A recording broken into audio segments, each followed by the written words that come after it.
오래 잘할 것 같이 생기지 않았고 실제로도 잘 생기지 못했습니다. 예. 귀한 교회 또 이렇게 말씀을 전할 수 있는 기회를 주셔서 또 하나님께 또 우리 목사님께 감사를 드립니다. 목사님께 제가 신학교 때 설교학을 비롯한 여러 과목들을 배운 제자입니다. 사실 다행히 오늘은 설교 평가를 하시진 않을 것 같고요. 제 인생의 정말 멘토시고 제가 균형 잡힌 영성을 갖는 것이 얼마나 중요한 것인가에 대해서 늘 이렇게 가르쳐 주시고 본을 보여주신 목사님 참 감사드리고, 또 목사님 섬기시는 귀한 교회 이렇게 와서 말씀을 전하시고 나눌 수 있는 이런 특권을 주신 하나님께 감사를 드립니다. 제가 그 찬양을 이렇게 하면서 주의 보혈 흐르는데 믿고 뛰어나아가 주의 은혜 내가 입어 깨끗하게 되었네, 이 찬양을 하는데 하나님께서 막 제 마음을 막 이렇게 감동을 이렇게 해주시더라고요. 저는 초등학교 6학년 때 지금부터 한 30년 전에 자살하려고 하던 순간에, 정말 죽음의 문턱의 그 순간에 제가 주님을 만났습니다. 그래서 제 인생이 이렇게 될 줄 저도 몰랐습니다.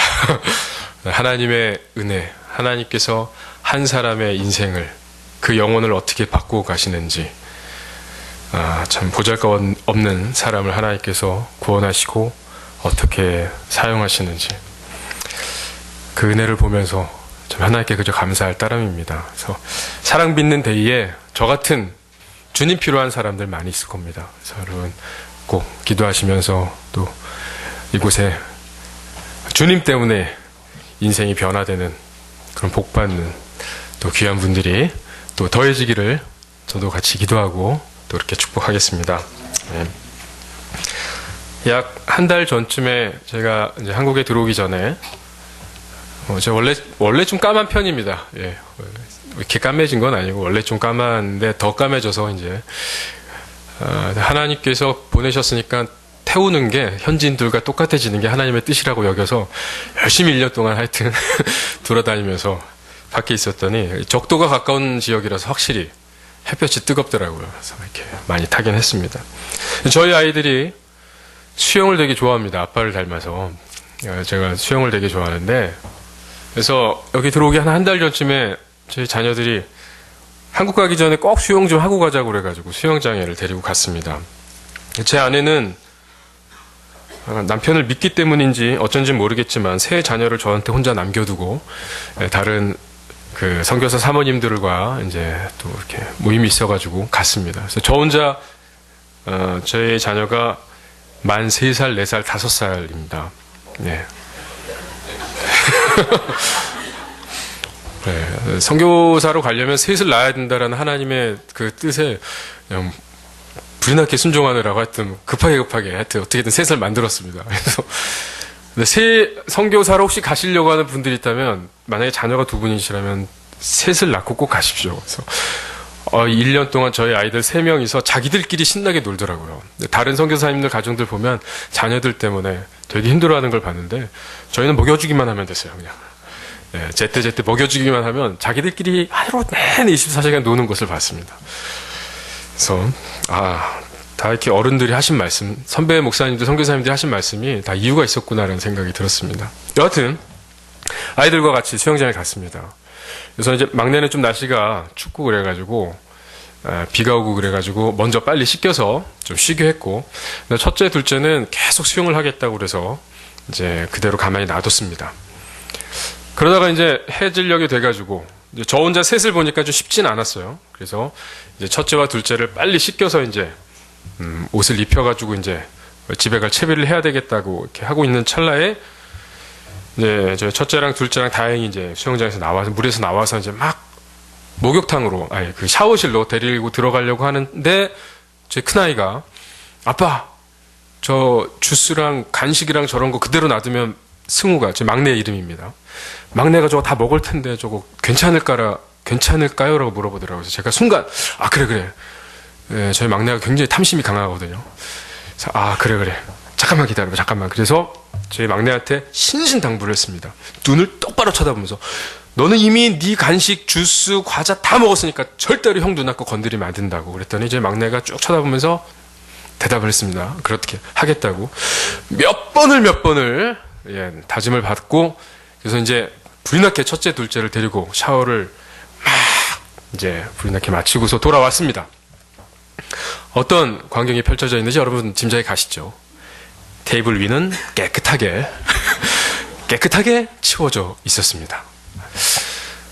그것을 보자마자 저희 큰딸은 대성통곡을 하면서 웁니다. 내 주스, 내 과자 어디 갔냐고 막 울고, 저희 둘째 아들은 막 화를 내면서 도대체 어디 갔냐고 하면서 막 화를 내고 막 그렇습니다. 저도 이제 화가 났죠. 아니, 그렇게 다짐을 하고 약속을 받았는데 이게 없어졌으니까. 네, 범인은 뻔해 보이고요. 알리바이는 뭐 뻔해 보이고. 그래서 저희 막내에게 승우, 형 누나 주스 어딨어? 그랬더니 3살 된 제 막내는 지금도 천연덕스럽게 웃고 있네요. 가만히 먼 산을 보면서 딴청을 부리고 그랬습니다. 가만히. 그걸 보니까 더 화가 나는 겁니다. 제가 속이. 인간은 죄성이 역시 있는 것 같습니다. 그래서 다시 물어봤습니다. 승우, 형 누나 주스 과자 누가 다 먹었냐고? 그랬더니 저희 막내가 씩 웃으면서 자기 손으로 배를 가리키면서 이렇게 얘기했더군요. 얘가 자기는 안 먹고 자기 배가 먹었다는 거죠. 예. 그냥 우스운 하나의 일화지만 사실 우리가 인생 살다 보면, 신앙생활 하다 보면 웃어 넘길 수 없는 그런 상황들과 맞닿을 때가 있습니다. 우리가 믿지 말아야 될 어떤 대상, 우리가 결탄코 신뢰하지 말아야 될 어떤 대상을 믿었다가 우리가 실패하게 되고 그것이 빌미가 되어서 우리의 신앙생활에 큰 어려움을 초래하게 되는 경우들을 우리는 경험하게 됩니다. 오해는 마십시오. 저희 막내는 나름대로 굉장히 매력적인 아이입니다. 네. 굉장히 활동적이고 친화적이고 단지 하나님이 주시지 않은 거, 먹는 거에 대한 참을성을 좀 주시지 않았을 뿐이지 굉장히 착하고 괜찮은 그런 아이입니다. 오해는 말아주십시오. 오늘 여호수아서 9장 1절에서 15절 말씀을 가지고 저는 여러분과 함께 이 시대를 살아가면서 이 세상의 유혹과 속임수와 거짓된 진리가 우리를 호시탐탐 노리는 이 세상을 과연 우리가 어떻게 승리하면서 살아갈 것인가라는 그런 교훈을 이 말씀을 통해서 여러분과 함께 나누기를 원합니다. 여호수아서 9장 1절에서 15절 말씀인데요. 같이 함께 교독함으로써 이 말씀을 함께 보도록 하겠습니다. 여호수아 9장 1절에서 15절까지 있는 말씀입니다. 좀 길지만 오늘 본문의 내용을 우리가 같이 함께 잘 이해하기 위해서 같이 함께 교독하도록 하겠습니다. 1절은 제가, 그리고 짝수절은 성도님들 읽어주시고 마지막 15절은 다 같이 함께 봉독하도록 하겠습니다. 다 찾으셨죠? 예. 요단강 서쪽의 야산과 평원지대와 지중해 연안에서 레바논에 이르는 곳에 사는 헷사람과 아모리 사람과 가나안 사람과 브리스 사람과 히윗 사람과 여부스 사람의 모든 왕이 이 소식을 듣고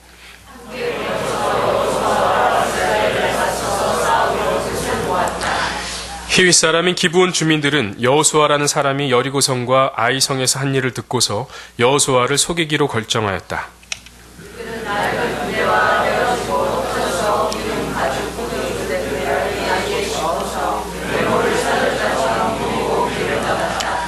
발에는 낡아서 기운 신을 신고 몸에는 낡은 옷을 걸쳤으며 마르고 곰팡이 난 빵을 준비하였다.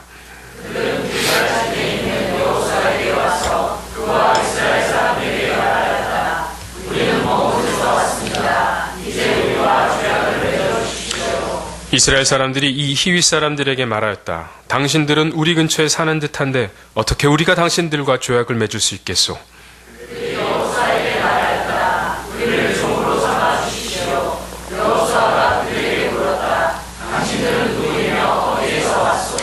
그들이 여호수아에게 대답하였다. 종들은 주 하나님의 명성을 듣고서 아주 먼 곳에서 왔습니다. 우리는 주께서 이집트에서 하신 모든 일을 들었으며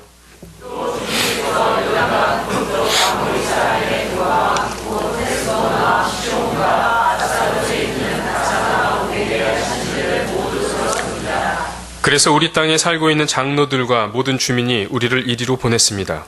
우리 기브온 주민은 종이 될 각오가 되어 있다는 것을 말씀드리고 우리와 평화 조약을 맺어 주십사고 하는 부탁을 하려고 길에서 먹을 양식을 준비해 가지고 이렇게 왔습니다.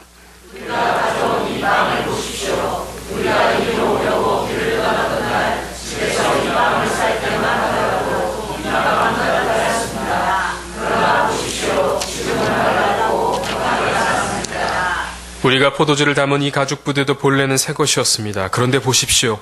낡아서 찢어졌습니다. 우리 옷과 신도 먼 길을 오는 동안 이렇게 낡아서 헤어졌습니다.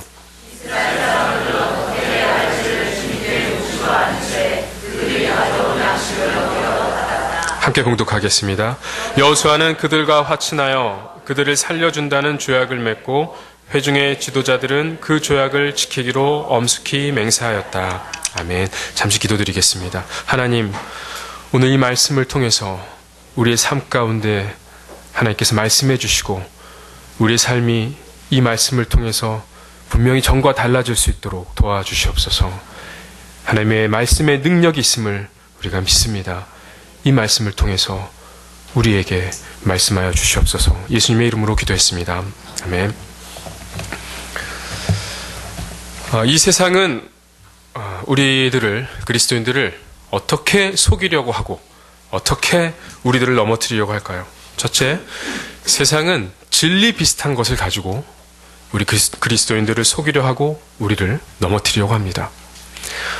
누가 보아도 가짜인 것 같은 그런 것이 아니라 누가 보아도 진짜인지 가짜인지 진실인지 거짓인지 아리까리한, 마치 진리인 것 같아 보이는 그러한 것들을 가지고 세상은 우리를 속이고 우리를 넘어뜨리려고 하고 있습니다.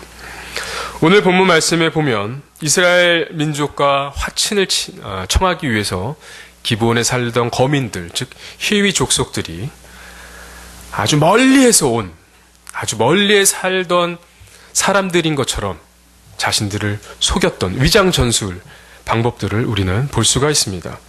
그들이 사용한 위장 전술이 뭐가 있을까요? 오늘 본문 4절 말씀을 한번 보십시오. 4절 5절에 그들이 사용한 이스라엘 지도자들을 속이려고 사용했던 위장 전술, 속임수의 방법들이 나타나 있습니다.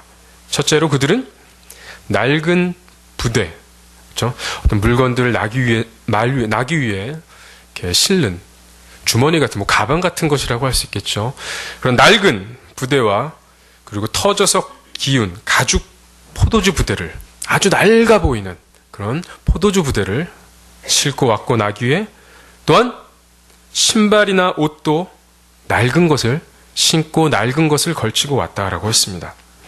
또 마지막 한 가지는 뭐였습니까? 5절 말씀의 끝에 보면 식량을 그들은 가지고 왔는데, 빵을 가지고 왔는데 아주 먹음직스러운 빵이 아니라 곰팡이가 난, 마르고 곰팡이가 난 빵을 그들은 가지고 왔다. 이렇게 성경은 기록하고 있습니다. 일부러 아주 멀리서 온 사람들인 것처럼 속임수를 쓴 것입니다. 그들이 왜 이렇게 일부러 자신들이 멀리서 온 것처럼 속임수를 썼을까요? 신명기 20장 말씀에서 우리는 그 힌트를 알 수 있습니다. 신명기 20장 10절에서 18절에 있는 말씀에 보면 하나님께서 이스라엘 백성들, 모세와 그 백성들에게 주셨던 말씀 가운데 이 평화조약에 관한 법과 관련된 내용이 나타나 있는 것을 보게 됩니다. 내용이 길기 때문에 간략하게 제가 간단하게 요약을 해서 말씀을 드리자면, 어떤 성읍에 이스라엘 백성들이 가까이 가서 공격하기 전에 그들에게 먼저 평화를 제의하라. 그래서 만약에 그들이 평화를 받아들이면, 그래서 그 성문을 열어주거든, 그 성에 있는 백성을 너희들의 종으로 삼고 노예로 삼고 너희들을 섬기게 해라. 하지만 만약에 이스라엘 백성들이 어떤 성을 가려고 할 때 평화를 제의했는데 그들이 거부를 한다면 그들을 진멸해도 좋다라고 하나님께서 이스라엘 백성들에게 말씀을 해주신 내용들이 신명기 20장 10절에서 18절까지는 말씀이 등장하게 됩니다. 그리고 또 하나는 뭐냐 하면, 주변 민족들 성읍에서 아주 멀리 떨어져 있는, 즉 예를 들어서 가나안 땅에 들어갔는데 그 가나안의 아주 먼 외곽 지역에 사는 그런 민족들 같은 경우에는 그들과도 화친을 이렇게 청할 수 있다라고 하나님께서 이스라엘 백성들에게 말씀을 하셨습니다. 기브온 족속이, 기브온에 사는 거민들인 이 히위 족속들이 어떻게 해서 하나님이 말씀하신 이 법규를, 이 명령을 알고 있었는지는 성경은 기록하고 있지 않지만 어찌됐든 그들은 이것을 알고 있었고, 그래서 결국 이것을 이용해서 아주 자신들이 가나안 땅 아주 멀리에 사는, 즉 이스라엘 백성들이 가나안 땅에 들어와 살아도 그들에게 어떤 영향력을 미칠 수 없는 아주 멀리 사는, 따로 사는 그런 족속들인 것처럼 꾸며서 이스라엘 백성들에게 와서 화친을 청했던 겁니다. 사실 그렇지만 이 히위 족속들, 기브온에 살던 사람들은 이스라엘 백성이 지금 가나안을 쳐들어가기 위해서 진을 치고 있는 군대들이 있었던 여기에서 불과 40km도 채 떨어지지 않은 곳에 살고 있었던, 즉 하나님이 명령하셨던 반드시 이스라엘 백성들이 진멸시켜야 할 그런 우상을 섬기는 아주 도덕적으로 타락한, 반드시 진멸시켜야 할 민족들이었습니다. 가나안 땅에 거하고 있었던. 그러나 그들은 이 속임수를 써서 이스라엘의 지도자인 여호수아와 그 또 다른 지도자들에게 와서, 우리는 아주 멀리서 왔습니다. 걱정하지 마십시오. 그러니까 제발 우리와 화친을 맺어서 평화를 우리와 맺어주시기를 원합니다라고 그들은 이렇게 말했던 것입니다. 만약에 여러분이 여호수아와 같은 리더셨다면 여러분은 어떻게 결정하셨겠습니까? 이렇게 정말 진짜인 것처럼 와서 여러분을 속여서 아무리 뭔가를 봐도 그들의 말이 진실인 것처럼 보이는 이런 상황에 있었다면 여러분은 어떻게 결정하셨겠습니까? 여호수아와 이 리더들이 처음부터 그래? 멀리서 왔다고? 좋아. 그러면 하나님께서 멀리 사는 사람들과는 화평을 맺어도 좋다고 했으니까 우리 평화 조약을 맺지 뭐. 처음부터 그랬던 건 아닙니다. 오늘 본문 말씀에 보면 7절에 이스라엘 사람들이 뭐라고 얘기합니까? 당신들은 우리 근처에 사는 듯한데 어떻게 우리가 당신들과 조약을 맺을 수 있겠소? 그들은 처음에 의심을 했습니다. 올바른 경각심을 가지고 있었습니다. 그러나 계속된 그들의 방법에, 속임수의 회유에 넘어가고 말았던 것이죠. 그들이 조금만 더 하나님께 지혜를 구하고 기도를 했다면 하나님이 그것을 분별할 수 있는 지혜를 주시지 않았을까라는 생각을 해봅니다. 왜냐하면 상식적으로 말이죠. 사절단과 사절단과의 만남이고, 그렇죠? 그런데 멀리에서 올 것을 다 계산하고 오는데 신발이며 모든 것이 다 그렇게 헤어져서 떨어지고 좀 볼품없게 보이도록 일부러 그렇게 할 만한 그런 사절단들이 있을까요? 우리가 어떤 다른 나라의 누군가를, 높은 사람을 만나러 간다고 했을 때 우리가 한국에 멀리서 이렇게 가니까 멀리서 왔으니까 우리를 더 치근한 마음으로 더 잘 만나주겠지 하면서 더 일부러 낡은 옷을 입고 그렇겠습니까? 여벌의 옷을 더 준비하겠죠. 여벌의 신발을 더 준비하겠죠. 조금만 더 생각을 하면서 의심을 가졌더라면 어쩌면 그들이 일부러 가까이에 살면서 일부러 그런 방법을 쓴 것이 아닐까라는 의심을 갖게 되었을 수 있을 겁니다. 그리고 사실 아직 지금은 전쟁의 초기이기 때문에 가나안 땅 아주 멀리 있는 곳까지 아직 위협이 미치지 않고 있는데 굳이 지금 이때 아주 그 멀리서 찾아와서 화친을 청한다라는 것도 조금은 의심해 볼 수 있는 그런 일들이었고, 여하튼 간에 여호수아와 이 지도자들은 그만 기브온의 속임수에 넘어가서 그들과 화친, 평화 조약을 맺게 되고 말았습니다.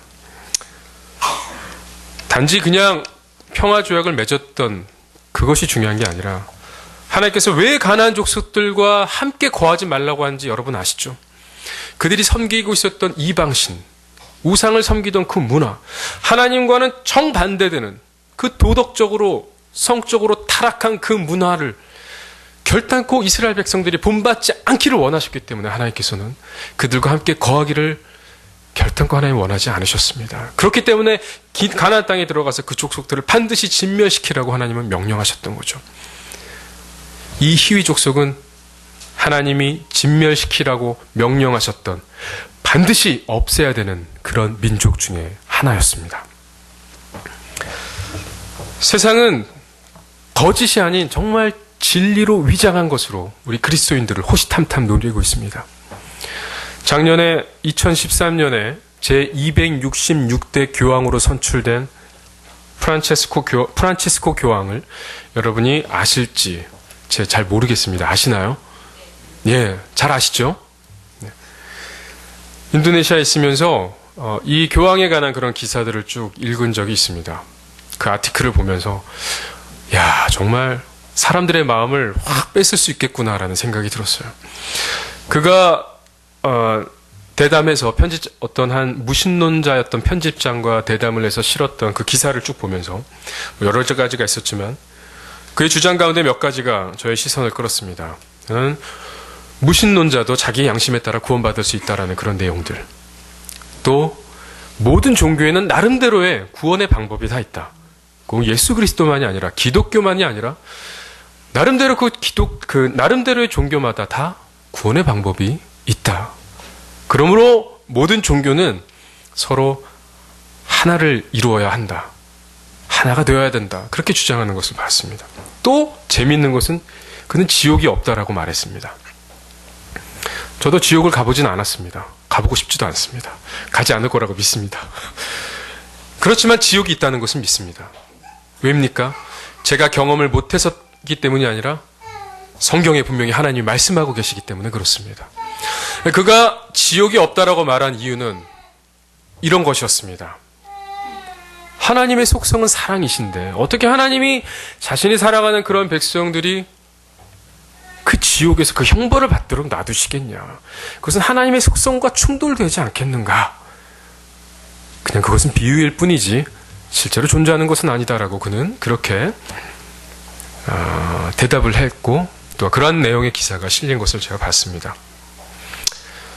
그의 말에 세상은 박수를 치면서 역시 이 시대가 원하는 포용력 있는 리더다. 이 나누어진 종교를 하나로 통합할 수 있는 아우를 수 있는 진정한 지도자다라고 그를 추앙하는 것을 보았습니다. 세상이 많이 그의 의견에 따르는 것도 봤고 그리스도인들 중에 그의 의견에 동조하는 사람들도 저는 만나봤습니다. 그럴듯하게 보이고 진리인 것 같아 보일지 모르지만 그것은 거짓입니다. 세상이 우리를 공격하는 방법은 여러분 정말 점점 교묘해지는 것을 봅니다. 조금만 안심하면 조금만 긴장의 끈을 늦추면 분명히 이것은 하나님이 말씀하신 그것이 아닌데 그것이 진리인 것처럼 우리를 현혹시키는 것들이 얼마나 많은지 모릅니다. 그 어느 때보다 우리는 믿음의 안테나를 세워서 하나님의 말씀에 더더욱 우리가 전심전력을 쏟아서 우리를 공격하는 그 거짓된 진리와 싸워서 우리는 물리쳐야 된다라고 믿습니다. 어느 때보다 진실처럼 위장된 이 거짓된 진리가 판을 치는 이때 하나님이 주시는 지혜로 또 하나님이 우리에게 주신 이 말씀의 기초에서 그런 것들과 싸워서 승리하시는 우리 사랑받는 교회 성도님들 되시기를 이 말씀을 통해서 축원드립니다. 두 번째로 세상은 또 이 진리인 것처럼 보이는 것 말고 또 우리를 공격하는, 우리를 속이는 아주 잘 사용하는 방법이 하나 있습니다. 그것은 뭐냐 하면 우리에게 유익이 되는 것처럼 보이는 것을 가지고 우리를 속이려고 하고 우리를 기만하려고 합니다. 우리에게 유익이 되는 것. 9절 말씀에 보면요. 기브온 족속은 하나님의 이름까지 들먹이면서 자신들은 하나님의 소문을 멀리서 듣고 두려워서 왔다고 그렇게 말했습니다. 하나님이 어떠한 분이신지를 우리는 너무나 잘 알고 있습니다. 그렇기 때문에 우리가 이렇게 왔습니다. 저 멀리서부터 이렇게 왔습니다. 그리고 우리는 당신들의 종입니다. 그러므로 걱정하지 마십시오. 우리가 종으로서 당신들 밑에서 열심히 일을 할 테니까 우리와 평화조약을 맺어주시고 우리를 이곳에서 함께 살도록 허락해 주십시오. 이스라엘 백성은 400년 동안 애굽에서 노예로 지냈던 사람들입니다. 종으로서, 노예로서 지내는 것이 어떤 것인지 그들은 뼛속 깊이 경험했을 겁니다. 여기에 계신 분들 중에 일제 치하를 경험하신, 일제 식민지를 경험하신 분들이 몇 분 계시는 것 같습니다. 다시 돌아가고 싶지 않으시죠? 그 시대로. 그것을 경험한 사람들이라면 그것이 어떠한 것인지를 잘 알 것입니다. 400년간 노예로서 그렇게 살았던 이스라엘 백성들. 그런데 지금 하나님께서 약속해 주신 이 가나안 땅으로 들어간다고 했을 때 여러분, 모든 뉴타운처럼 아름답게 잘 조성이 돼서 그냥 들어가면 사는 그런 곳이 아니었을 겁니다. 분명히 하나님께서 약속해 주신 땅이었지만 그들이 가서 농사를 짓기 위해서 땅을 개간해야 하고 또 살아야 될 거처를 만들어야 하고 여러 가지 해야 할 일들도 여전히 있었을 겁니다. 종이 생기면, 노예가 생기면 좀 더 수월하겠죠. 자기들이 하기 힘든 허드렛 일 시킬 수 있지 않습니까? 자기 손에 좀 흙 덜 묻힐 수도 있지 않겠습니까?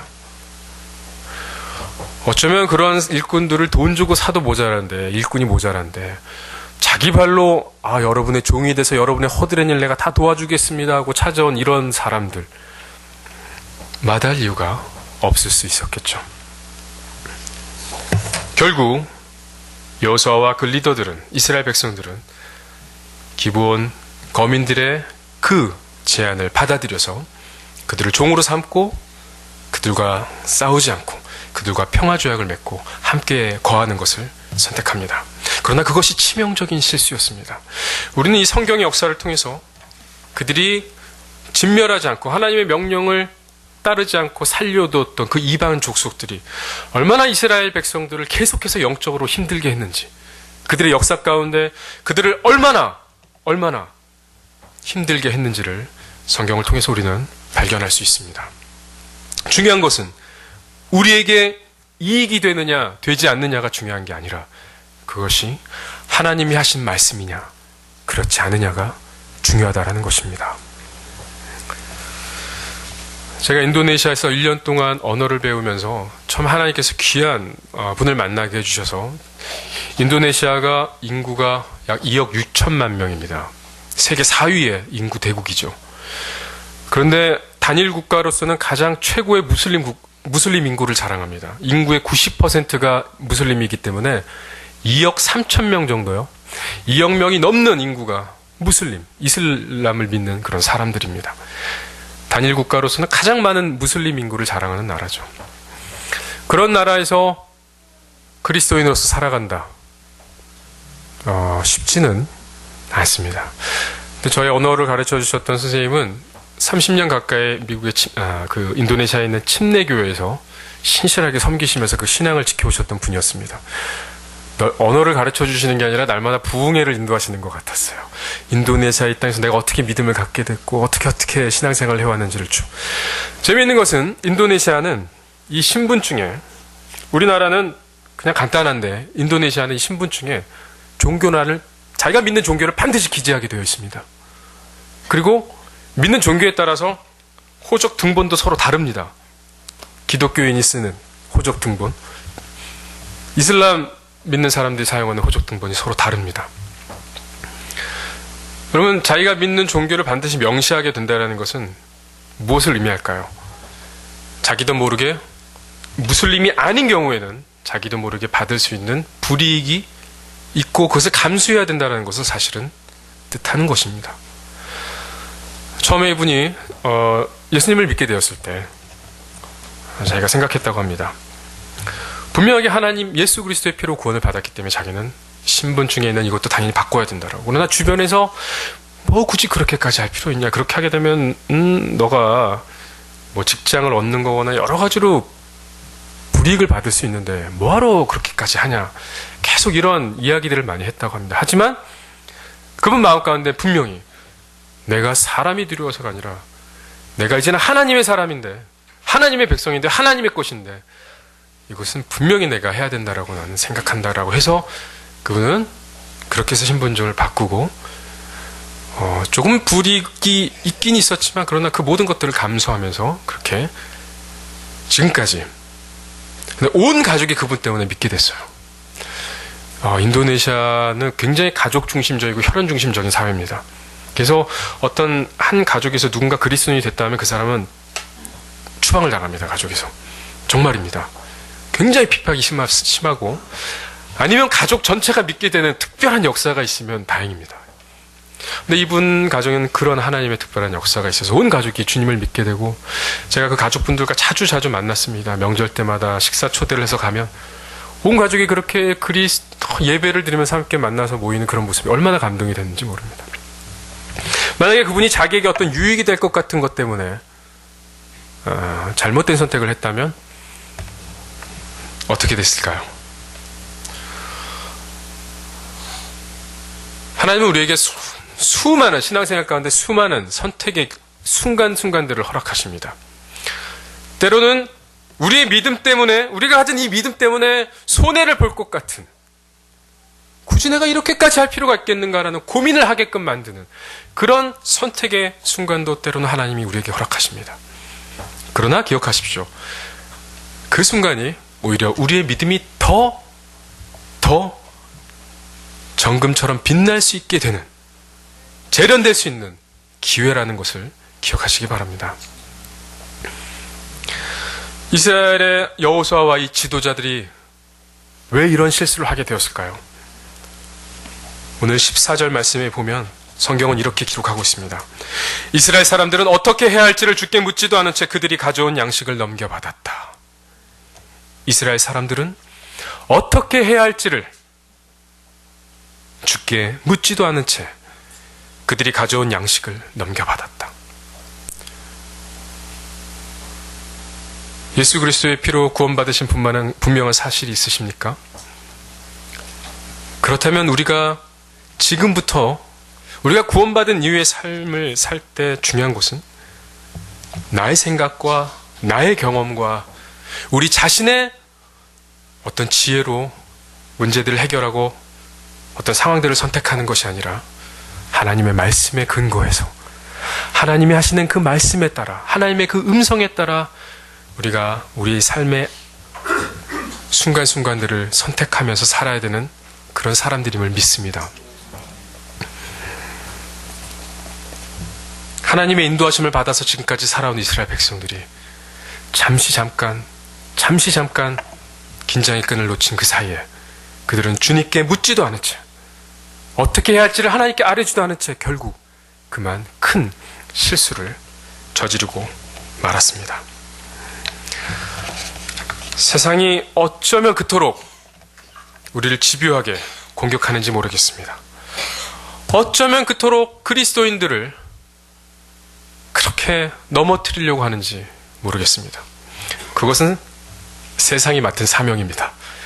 우리가 맡은 사명은 그러한 세상을 대적해서 하나님이 하신 그 말씀 위에 바로 서서 그 세상을 이기는 것이 저와 여러분이 해야 할 일이고 하나님께서 저와 여러분에게 맡겨주신 사명이라고 믿습니다.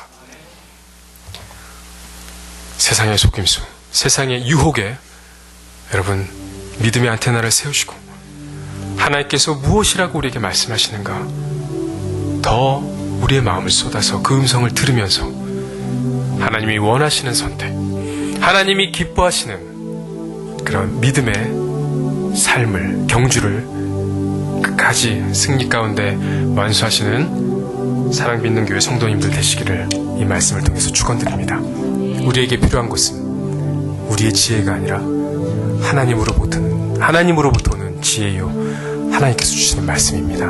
기도하시겠습니다.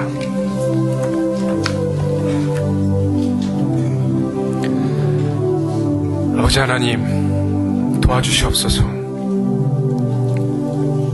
우리가 두 발을 이 땅에 딛고 살아가고 있습니다. 우리가 딛고 있는 이 땅이 여전히 우리를 넘어뜨리려고 하고 우리를 속임수로, 우리를 기만하며 하나님으로부터 우리를 멀게 만들려고 혈안이 되어 있습니다. 하나님, 우리를 붙잡아 주시고 우리를 도와주시옵소서.